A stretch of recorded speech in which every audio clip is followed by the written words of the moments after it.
Hello लोगोफोर आंनि बे बड' स्मार्ट टेक्न'लजि चेनेलाव नोंथांमोनखौ बरायबाय। लोगोफोर आं मैयासो मोनसे भिडिअ लाबोदोंमोन जितु इउटुबनि मोनसे आपडेट इमेल फैदों जाय इमेला boost video performance with captions बिनि डिटेल मैया आङो बिनि डिटेलखौ आं खिन्थादोंमोन। बे आपडेटनि सोमोन्दै आं मैया खिन्थादोंमोन बोरैहाय जोङो कैप्शन एबा साबटाइटेल लागायनानै जोङो गावनि भिउस वाच टाइम आरो साबस्क्राइबारखौ इंक्रेज खालामनो हायो, आर्निंखौबो इंक्रेज खालामनो हायो। नोंथांनि चेनेला मनेटाइज जादोंब्लाबो जायाखैब्लाबो आरो नोंथांनाव बेफोरबायदि इमेल फैदोंब्लाबो फैयाब्लाबो बे भिडिअआ गासैनिबो थाखाय। दिनै आं खिन्थागोन जे नोंथाङा नोंथांनि भिडिअआव माबोरैहाय साबटाइटेल होनांगौ, जेरावनोखि जोङो जोंनि लेंगुवेजखौ गोबाङानो बुजियाब्लाबो बैयाव साबटाइटेल होयोब्ला नोंथाङा मा बुंदों बेखौ इंलिसनि बा हिन्दीनि बा नोंथांनि गोसोबायदि टाइपिं खालामनानै एबा नोंथाङा टाइप खालामालासिनो मोनसे क्लिकआवनो नोंथाङा अट' साबटाइटेल नोंथाङा लागायनाबो लानो हायो। बे भिडिअखौ फार्स्ट बेलायावनो आं नोंथांमोननो खिन्थागोन जे अट' साबटाइटेल एबा कैप्शनखौ नोंथाङा माबोरैहाय लागायनांगौ गावनि इउटुब भिडिअआव। अके, अब्ला थौदो आं नोंथांनो खिन्थानोसै। फार्स्टआवनो आङो बेखौ साबटाइटेल लागायनो थाखाय एबा कैप्शन एड खालामनो थाखाय आङो मा खालामगोन, क्रोम ब्राउजाराव गावनि चेनेलखौ लगइन जागोन। अब्ला आं क्रोम ब्राउजारखौ अपेन खालामनि।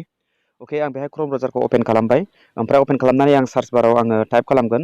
नोंथाङाबो टाइप खालामनांगोन इउटुब डेशबोर्ड डेस्कटप। अके, इउटुब डेशबोर्ड डेस्कटप नोंथाङा सार्च टाइप खालामनांगोन। बिनिफ्राय नोंथाङा बे थिराव क्लिक खालामनानै डेस्कटप साइड दंना गैया बेखौ चेक खालामनांगोन। जुदि डेस्कटप साइडआव गैयाब्ला बेखौ डेस्कटप साइडआव गाहायाव क्लिक मार्क खालामनांगोन। बिनि उनाव नैबे फार्स्टआवनो दङ sign in YouTube. Sign in इउटुबाव फार्स्ट लिंकआवनो नोंथाङा क्लिक खालामनांगोन। अब्ला नोंथांनि चेनेला डेस्कटप साइडआव माने अपेन जागोन आरोखि।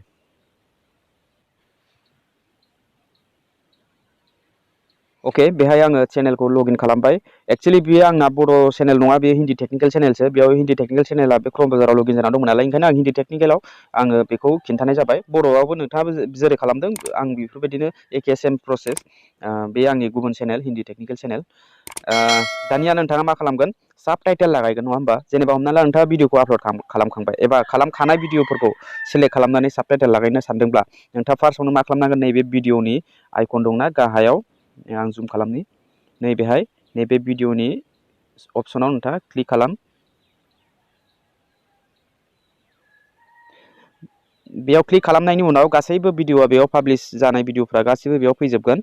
बेनिफ्राय नोंथाङा बबे भिडिअखौ साबटाइटेल लागायनो सानदों, अके, बिनिफ्राय नोंथाङा मोनसे भिडिअआव खनसे क्लिक खालामबानो जाबाय। बेयाव आं नैबे भिडिअखौ आङो बेयाव टाच खालामना होबाय। बिनि टाइटेलाव टाच खालामनाय लोगो लोगो बियो इडिट जानो थाखाय मोनसे पेज फैसिगोन, मोनसे इन्टारफेस जागोन बेफोरबायदि, जेरै नोंथाङा क्रोम ब्राउजाराव इउटुब भिडिअखौ आपल'ड खालामो बेफोरबायदि। ओमफ्राय दानिया नैबेहाय दङ आखिथिंनि फार्स्ट पेन्सिलनि मार्कआ, बेयाव दङ साबटाइटेल। बेयाव क्लिक खालामब्लाबो जायो। आरो नै बिथिंबो दङ गोजौ आगदाथिंनि राइट साइडनि नैबेहाय नैबे गेजेरनि मनेटाइजेसन सेक्सननि एसे गोजौआव बेबो मोनसे साबटाइटेल। अब्ला नोंथाङा बिनिफ्रायबो साबटाइटेलखौ लागायनानै लानो हायो। अके, बेयाव आङो नैबे मनेटाइजनि गोजौनि साबटाइटेलनि अपसनाव आं क्लिक खालामबाय। बेहाय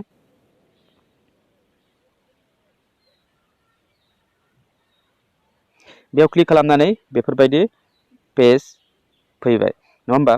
बेफोरबायदि पेज फैबाय। सिगाङावनो नोंथाङा नोंथांनि लेंगुवेजखौ नैबे सेटिं गाहायाव सेटिंनि आइकनाव क्लिक खालामनानै नैबे सेटिंनि आइकनाव क्लिक खालामनानै नोंथाङा मा खालामनांगोन, नैबेहाय एडभान्स सेटिं आपल'ड डिफल्टआव क्लिक खालामनानै नोंथाङा मा खालामनांगोन, नैबे सिगाङावनो लेंगुवेजखौ सेलेक्ट खालामना लानांगोन। बेहाय बे हिन्दी टेक्निकेल चेनेल, लेंगुवेज आंना हिन्दी जानानै दं। थिग नोंथाङाबो बे लेंगुवेजखौ सेट खालामनानै ला।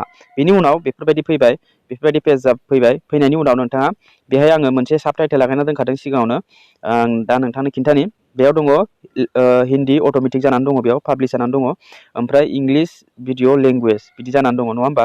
नोंथांनाव जुदि साबटाइटेल लागायाखैब्ला बेफोरबायदि फैनाय नङा। नोंथाङा मा खालामगोन, फार्स्टआवनो नोंथाङा नैबे डुप्लिकेटआव क्लिक खालामनांगोन। नैबे नैबेयाव डुप्लिकेट मोनगोन। बे डुप्लिकेटआव नोंथाङा क्लिक खालामनांगोन।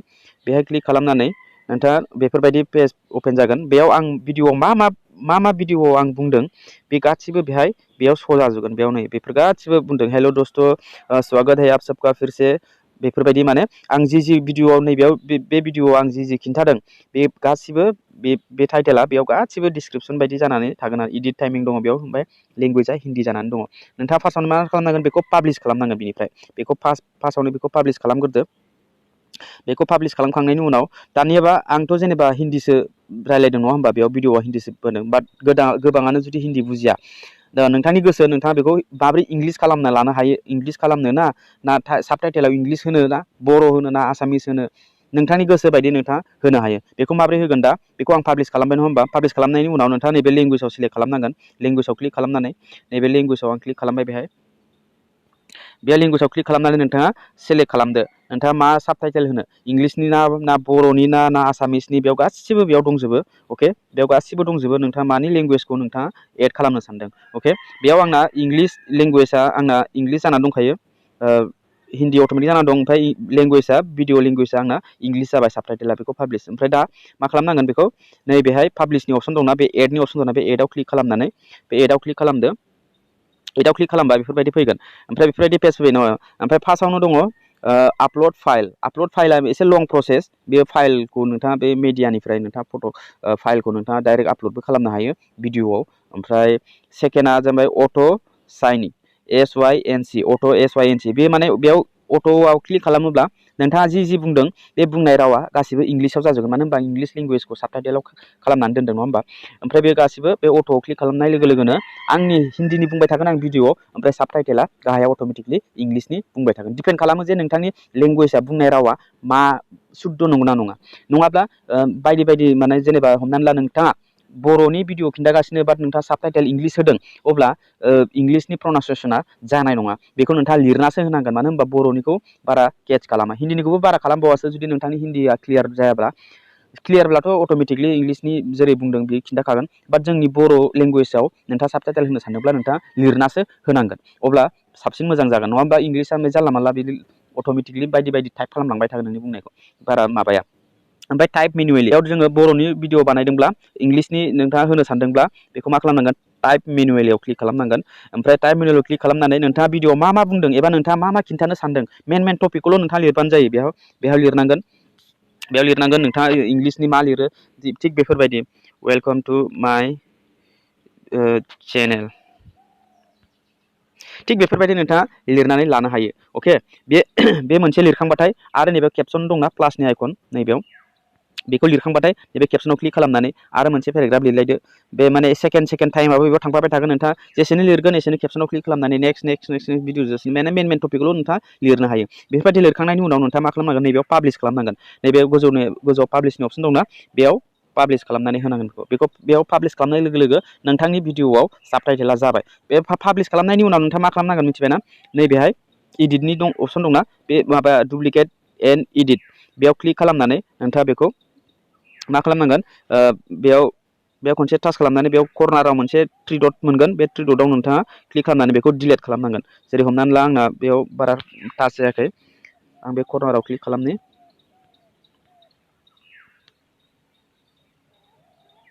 नै बे कर्नाराव क्लिक खालामनाय लोगो लोगो बेयाव डिलिटनि अपसन दंना बेयाव डिलिटनि अपसनाव नोंथाङा क्लिक खालामदो बेखौ डिलिट खालामना होदो डुप्लिकेट एन्ड इडिट बेयाव डिलिट खालामना होनांगोन बेखौ डिलिट खालामबायथ' अके बेखौ डिलिट खालामनाय लोगो लोगो नोंथांनि भिडिअआ माबाया साबटाइटेला बेयाव पाब्लिश जाबाय आरोखि अके नोंथाङा बे भिडिअआव नोंथाङा साबटाइटेलखौ नुनो मोननाय जासिगोन बयबो नुसिगोन आरो अब्ला जोङो बेफोरबायदि साबटाइटेल होनानै लायोब्ला बेबायदि केपसन होनानै लायोब्ला जोङो जोबोद फायदा जोंनि थाखाय जोबोद बेनिफिट आरो बिनि बेनिफिटआ मा आं मैयानो खिन्थाखाबाय आरो लोगोफोर कमप्लिट एसिअनो सार्च इन्जिन अप्टिमाइजेसन SEO इउटुबाव माने बे SEOआ जोंनि थाखाय जोबोद इम्परटेन्ट जाय SEO खालामाब्ला जोंनि भिडिअआ रेंकबो जाया पाब्लिक जाब्लाबो जोंनि भिडिअखौ रावबो नुसना रावबो नाया गोबां ट्रिक दङ बाट SEOनि दारैसो गासिबो जाजोबो SEOनि दारैसो गासिबो माने माबायो आरो सार्च इन्जिन अप्टिमाइजेसनाव नोंथांनि भिडिअआ फार्स्ट लिस्टआव बा सेकेन्ड थार्ड लिस्टआव फैदों अब्ला नोंथांनि भिडिअआ रेंक जागासिनो माब्ला भाइरेल जागोन बेखौ बुंनो हाया अब्ला कमप्लिट SEO मानि थाखाय जोंना SEOखौ खालामनांगौ कमप्लिट SEO बिनि थाखाय आं एक्सट्रा भिडिअ लाबोगोन